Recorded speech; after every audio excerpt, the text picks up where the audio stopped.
Armour worked long hours by choice. But 4 miles south of his downtown office, it was a different story. There were no 8-hour shifts. If packing house workers showed up a minute late, they got docked an hour's pay. And we were not permanent workers. Sometimes we worked 8, sometimes 9 or 10 hours. Sometimes we double up and we work 16 hours depending upon the demand of the work. And we work all that they give us because we know that the following day might not be any work.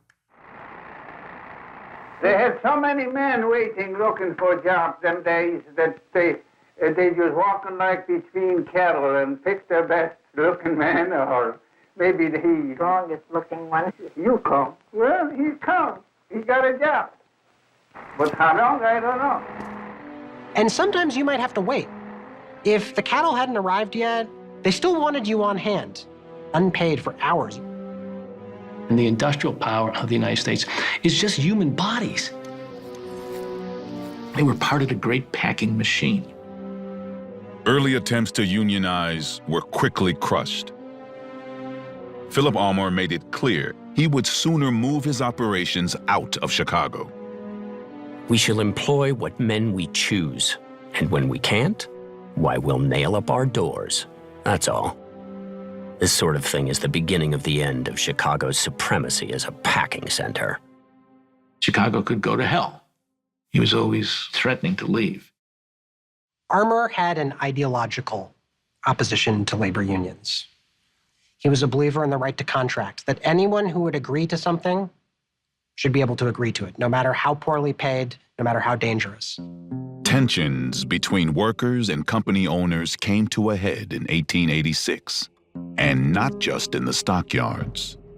On May 1st, workers in factories across America walked out, demanding an 8-hour day. At first, the strike seemed like a success. Armour and other meatpackers agreed to their workers' demands. But then came an event that shook the world. On May 4th, Chicago police marched on a labor demonstration near Haymarket Square. A bomb goes off. Panic ensues. Police officers shoot wildly, blindly. Police officers are killed. Lots of workers are shot. There was some tremendous reaction against labor unions. Armour and the other meatpackers announced that employees would go back to working 10-hour days at their old wages. Thousands walked off the job. For Armour, this was an outrage. And what Armour does is he basically says, okay, well, you're all fired. And the Chicago meatpackers, on trains, they bring in strike breakers, replacements. Armour brought African Americans up from the South on cattle cars. And they bring in African Americans, and they are coming into these spaces where they're not supposed to be. And you have violence. They're not told that we have a strike that's unfolding. They don't know that until they get here.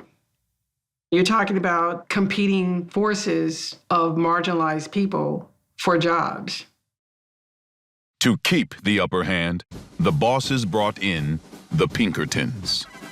Pinkerton is a detective agency, supposedly, but he was also the armed goons of industrial America. The mall cop, only with deadly weapons. Mr. Pinkerton was originally the guy who protected Lincoln, right? Obviously not well. Armour invited union leaders to his downtown office to talk the situation over face to face. The workers complain about the Pinkertons. Armour, of course, says, I didn't hire him, but of course he did. Armour actually tells his workers that he's in favor of the 8-hour day. Oh, I love my workers, I love everybody. But I'm competing with packing houses in St. Louis that are under 10, 12-hour day. We're competing with the packing houses in Kansas City and Sioux City. And how can you compete with these people if I have to pay you? I'll go out of business. And it's an effective argument, unless you know what's really going on here. His brothers are running those facilities that are using the 10-hour day. In the end, union leaders told their members to halt the strike, and Armour's workers returned to 10-hour days. Workers are rounded up.